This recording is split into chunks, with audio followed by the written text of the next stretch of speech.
Você sabia que cerca de 14 milhões de brasileiros acima de 18 anos vivem sem nenhum dente e outros 34 milhões já perderam 13 ou mais dentes? Essa realidade é mais presente ainda entre os idosos. Esses dados preocupantes são da Pesquisa Nacional de Saúde realizada pelo IBGE em 2020. Essa pesquisa ela é realizada a cada 10 anos. E a perda dos dentes vai muito além da questão estética.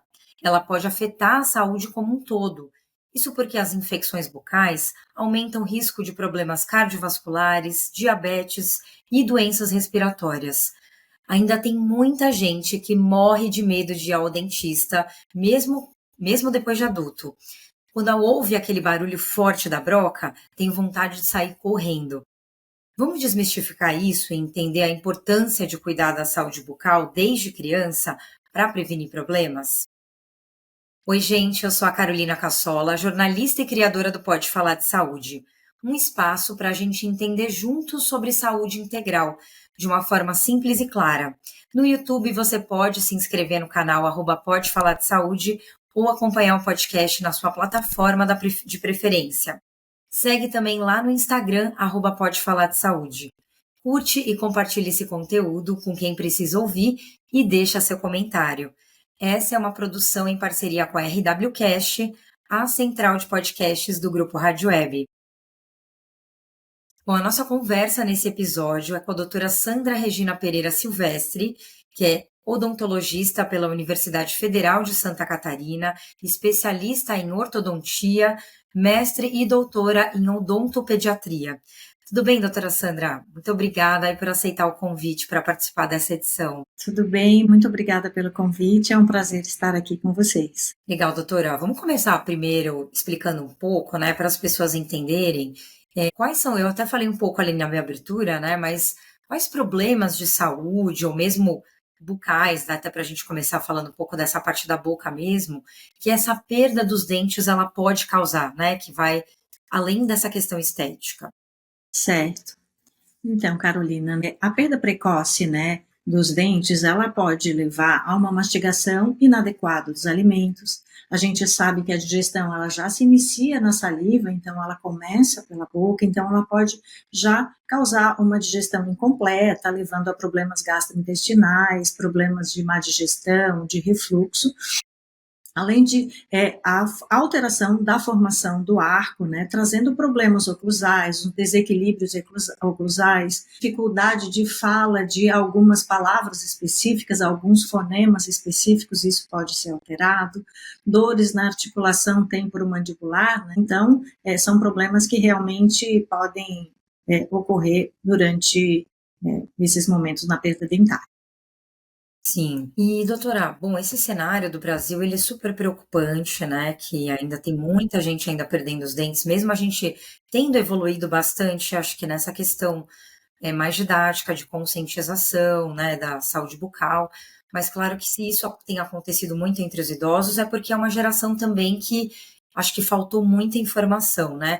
Mas por que que ainda é tão difícil das pessoas conseguirem, né, manter uma rotina adequada da saúde bucal? Isso também tem a ver com uma questão de vulnerabilidade social, de falta de acesso à informação? Sim, Carolina, com certeza existe, essa relação diretamente, fortemente relacionada, essa vulnerabilidade social, embora ela não se limite a isso. Inicialmente, você falou sobre os idosos, é importante destacar que com o advento do flúor, muito se melhorou. Então, você fala os idosos, talvez muitos idosos não tenham tido esse acesso ao flúor, que ele começou de alguns anos atrás. Isso já é uma questão bastante importante. Mas eu acredito que, apesar dos avanços que estão sendo trazidos pelas políticas públicas, pelo Brasil sorridente, as desigualdades sociais, estruturais e regionais, elas são barreiras muito importantes para a saúde bucal no Brasil. Então, para que a população tenha esse acesso, essa parte que é essencial para a saúde do Brasil, mas a gente também sabe que a odontologia ela evoluiu muito, então ela tem avançado muito, e as ações de valorização da odontologia, por exemplo, uma pauta que hoje tramita no Senado é sobre o piso salarial Então, uma remuneração adequada para o cirurgião dentista, para que ele possa criar oportunidade para que esses colegas eles possam ir para outros locais, sair dos grandes centros e migrem para essas regiões mais necessitadas. Isso, então, é um ponto a se destacar que provavelmente vai auxiliar a que o país também consiga com que esses profissionais saiam dos grandes centros e migrem para essas regiões. E, novamente, a gente bate no assunto sobre investir na educação e na conscientização da população, né, principalmente nessas áreas mais carentes. Sim, você citou aí, né, o Brasil Sorridente, né? A gente tem essa política nacional aí de saúde bucal, né, do governo que oferece esse atendimento gratuito e integral de saúde bucal no SUS, mas, como você falou, né, doutora, também a gente precisa que essa informação chegue para todo mundo, esse acesso realmente chegue e que a gente consiga reduzir essas desigualdades para a gente poder ter profissionais que atendam em todas as localidades, né? Porque com certeza isso ainda é uma barreira, né? O foco maior Agora, acaba sendo nos grandes centros, desculpe. O foco sim, maior de imagina. localização dos dentistas acaba sendo nos grandes centros, né? Sim. Agora a gente falando um pouco dessa questão meio tabu, meio comportamental das pessoas, né? A gente sempre ouviu muito dizer, né, desse medo de ir ao dentista, né? Eu acho que foi uma coisa cultural que foi passando, né, de geração para geração. E assim, hoje é um pouco menos comum, mas ainda existe, né? Aquelas pessoas que têm medo de ir ao dentista. Falam assim, não, mas se eu for procurar um problema, eu vou achar, né? Assim, de não entender que isso é uma questão preventiva, né? Que se a gente tivesse uma frequência maior, com certeza a gente não precisaria ir ao dentista só para a gente apagar os incêndios, né? Só para resolver problemas ali que talvez um tratamento que vai ser um pouquinho mais dolorido, um pouco mais demorado, né? E acho que a questão do medo da dor é o que mais deixa as pessoas ali um pouco arredias, assim, né, para ir ao dentista. Como é que a gente consegue também quebrar esse tabu dessa figura desse profissional dentista, né? Como a gente estava, né, a gente comentou principalmente lá atrás, no passado, pessoas tiveram realmente experiências negativas, e essas experiências negativas acabam realmente passando para familiar, né? Mas hoje, como a odontologia, ela evoluiu muito, então a gente tem uma odontologia muito mais humanizada, ela é muito mais acolhedora, a evolução, técnicas anestésicas mais modernas, procedimentos menos invasivos, né? E, novamente, a gente volta, né? A informação, a educação, para esse paciente entender que se ele fizer uma prevenção, ele vai ter a oportunidade de evitar procedimentos mais invasivos. E acredito que uma primeira consulta, Carolina, do paciente bem acolhido, talvez uma primeira consulta onde não se faça procedimentos invasivos, mas que se faça uma consulta mais educativa para esse paciente, orientando sobre a necessidade, né, das visitas periódicas ao cirurgião dentista. Eu acho que isso faz, assim, dar mais confiança ao paciente. Então, uma primeira consulta menos invasiva, com mais acolhimento, eu acho que vai quebrando o tabu, mas continua sendo uma coisa que a gente vai ter indo aos pouquinhos, através sempre de uma educação continuada para a população. Exatamente, né? Tudo é gradativo, a gente está melhorando, né? Mas ainda precisamos aí quebrar esses tabus, né? Agora, doutora, vamos falar um pouco das coisas práticas, né? Sim. Como que devem ser os hábitos de escovação, né? Considerando, né, uma realidade, uma rotina, a gente sabe que as pessoas têm uma vida às vezes muito corrida, mas qual é a frequência, né, dessa escovação, até para a gente poder prevenir tanto cáries, né, que sempre foram muito comuns aí entre a população, mas também outras infecções bucais. Então, o conjunto de práticas de higiene bucal, Carolina, eles estão diretamente relacionados, assim, para a prevenção dessas doenças, né? A doença cárie ou doença periodontal, que é aquela doença de gengiva que pode levar à perda dentária na evolução dela. O que é importante? Escovação diária, por no mínimo 2 escovações diárias. O que a gente sugere que seja assim, 2 seria o mínimo, mas você falou de pessoas que estão a trabalho, né, que às vezes não conseguem fazer a do almoço, mas pelo menos 2 bem realizadas. O ideal é que seja sempre após cada refeição. Outra coisa que tem que ser sempre associada, o uso de uma pasta dental, de um dentifrício fluoretado, o uso de fio dental e as visitas periódicas ao cirurgião dentista, foi o que a gente comentou, né? E aí a gente também tem que fazer a educação em relação a dieta do nosso paciente, né? Porque a gente sabe que a doença cárie é uma doença que ela é sacarose dependente, ou seja, o consumo da sacarose, a cárie para existir, ela só existe na presença do açúcar. Então também não necessariamente o açúcar puro, na sua forma pura, mas o consumo exagerado que nós temos de carboidratos, né? Então seria bom que também as visitas periódicas também vão levar a essa educação dentro do consultório, né? A redução do consumo do açúcar na dieta para que a gente tenha um sorriso, uma boca saudável. Sim, então você fala de 2 escovações, assim, vamos dizer que são as mais caprichadas, né, As mais essa da manhã e a da caprichadas. noite, né, que seriam Isso, o as mais ideal, né? importantes. Vale ressaltar que o ideal, Carolina, é que sejam sempre o ideal após cada refeição. Esse seria o ideal.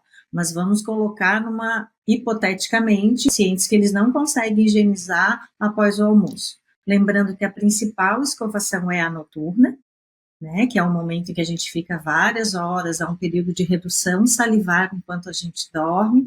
Então, nesse momento, seria um momento onde a higienização tem que ser mais redobrada para reduzir essa multiplicação bacteriana, reduzir aquele biofilme que se adere ao dente. O que é o biofilme? É um resto alimentar, junto com as bactérias que pertencem à nossa flora bucal, que ficam estagnadas durante a superfície dental. Então, esse é um momento em que elas têm que ser realmente reduzidas ao máximo para que a gente reduza esses riscos. Sim, então, e dormir, né, a gente sabe que a maioria das pessoas escova os dentes, né, antes de dormir, mas aquela questão de deixar, acho que seria o pior momento para ficar sem essa Sem escovação escovar da melhor, né, noite. que a gente fica Isso. mais vulnerável, né. Claro que a cada refeição, como você colocou. E doutora, como é que a gente faz a escolha dessa escova de dente? Assim, isso é uma questão muito individual ou tem, assim, uma orientação melhor do tipo de escova de cerda, né, como é que é essa orientação? Primeiro, assim, tendo um cirurgião dentista, o ideal é utilizar a indicação do dentista, do seu próprio dentista, né? Mas, em geral, sempre uma escova macia, de cabeça pequena, que ela possa acessar as áreas mais difíceis, que são as áreas posteriores. Inclusive, pacientes pediátricos, quando começa principalmente a erupção do primeiro molarzinho permanente, que é lá por volta entre 6 e 7 anos, a gente pode recomendar a associação de uma escova unitufo, que é uma escovinha que tem um tufinho pequenininho e auxilia nessas regiões também dos molarzinhos que estão vindo, para a gente cuidar deles para ser ad eterno, não cair no que aconteceu no passado, que antigamente, como você falou, os idosos, lesão de cárie nessas regiões de molares acabava extraindo o dentinho. E o uso do fio dental, doutora? Qual que deve ser essa frequência? Se uma vez por dia já é suficiente? A gente sabe que às vezes tem algum alimento que a gente come, principalmente carne, né? Alguns alimentos, milho, por exemplo, que se você já sente aquele incômodo, o ideal é utilizar o fio dental mesmo. A indicação seria após todas as refeições, igual a escovação. Mas a gente, na impossibilidade, tem que usar o fio dental à noite. O importante é que ele seja utilizado pelo menos uma vez ao dia. Se puder utilizar após todas as refeições, esse é o ideal, mas pelo menos a da noite é onde a gente tem foco principal. Acho que o momento noturno, que todo mundo chega em casa, é um tempo que a gente consegue dedicar a si próprio, né? Até você tocou no assunto sobre a perda dentária, autoestima, quanto impacta isso nas pessoas. Então, pensar nisso também para ajudar a higienização, a melhora dessa escovação nesse momento, dedicar esse momento especial para a gente, para manter essa autoestima, essa valorização pessoal. Verdade. E o fio dental também, ele é um item prático, né, de carregar, mesmo para Carregar. quem está fora, né? Ele tem uma praticidade boa, então acho que vale a pena. Às vezes até numa situação ali que você, de repente, está incomodando, né? Você vou comer alguma coisa fora de casa. Eu acho que é super recomendável mesmo andar com ele ali na sua Sim, necessairezinha, ali na bolsa, isso mesmo. que vale a pena, né? Agora, doutora, a gente fala, você começou falando um pouquinho sobre as crianças, né? Se fala muito sobre a ortodontia preventiva, né? A partir de quando, né? Como é que deve ser esse acompanhamento das crianças, assim, já desde pequenininho? Desde pequenininho, né? É importante que os pais possam levar suas crianças no especialista, no ortodontista e no odontopediatra, para que eles tenham uma avaliação, principalmente entre 5 e 6 anos, é o ideal de preferência antes da troca dos dentinhos de leite, dos dentes descidos, que a gente chama, né? E dessa forma a gente consegue prevenir ou minimizar problemas mais complexos, que às vezes a gente consegue diagnosticar problemas já precocemente e que já necessitam sim de intervenção. Questiona-se muito, meu Deus, tão pequenininho, mas é nesse momento, às vezes, que a gente faz diagnóstico de maloclusões que são complexas e que, se tratada precocemente, elas podem evitar uma cirurgia futura, de uma cirurgia ortognática no futuro. Né? E o ortodontista ou o odontopediatra, nesse momento, ele não vai avaliar só a posição dentária, ele vai avaliar também a deglutição da criança, a respiração, podendo, inclusive, se necessário, fazer encaminhamento para a otorrinolaringologia, para a fonoaudiologia, minimizar e evitar problemas futuros. Então, é bem importante que essa consulta seja realizada nessa época. Claro, interessante que você falou isso do otorrino, porque eu vejo pela minha filha, né, ela tá com 5 anos e a gente vê que tem muitas crianças, até essa faixa etária, mais ou menos, que tem muito problema de adenoide, né, ela Sim. mesma teve, né, que fica aquele ronco mais noturno e a boquinha aberta, às vezes por questão do céu da Isso boca, mesmo. né, ali ser Fica profundo. atrésico. E a gente vê que é muito comum. Então, assim, tá muito atrelado a essa questão respiratória também, né, a saúde bucal.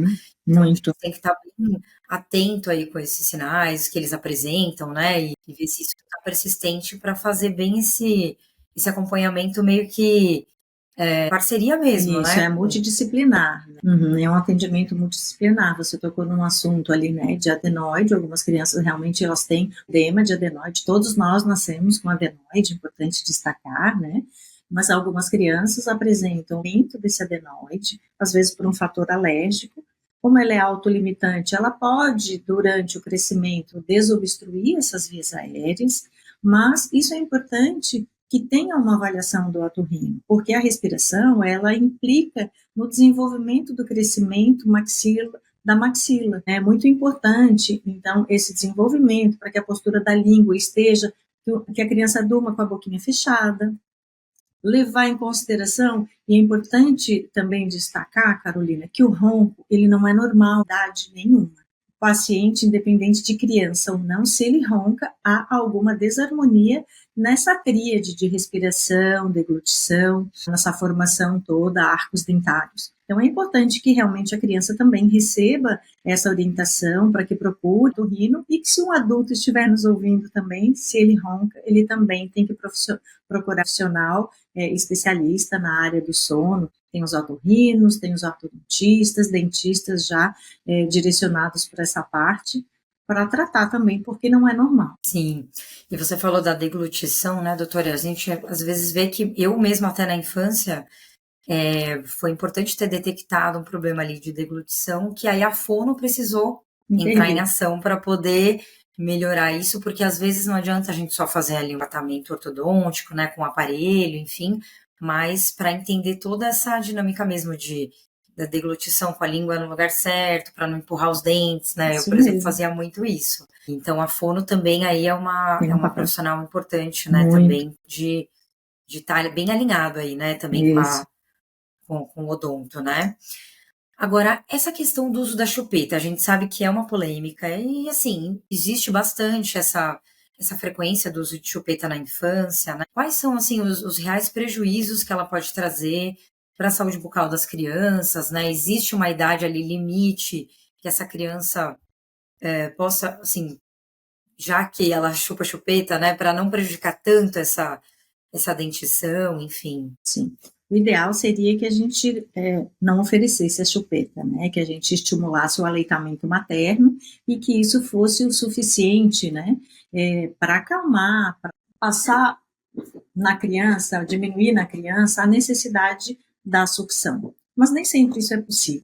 A gente trabalha, a gente sabe que inclusive o governo está fazendo trabalho bastante direcionado em relação à importância do aleitamento materno, mas às vezes a gente sabe que por algum motivo isso não é possível. Então, a introdução da chupeta, ela acaba sendo necessária, né, entre aspas, vamos colocar necessária entre aspas, para os pais, né, para acalmar de alguma forma essa criança. Mas claro que o uso prolongado, ela altera sim o padrão de crescimento facial dessa criança, podendo levar a mordida aberta, mordida cruzada posterior, projeção dos dentinhos superiores, que aumenta o risco de trauma, quedas, né? A gente sabe que crianças caem bastante e isso faz com que aumente esse risco de trauma, né? Postura inadequada da língua, da fala, da deglutição, né, na língua nesses momentos. Então, recomenda-se esse abandono entre 12 e 24 meses.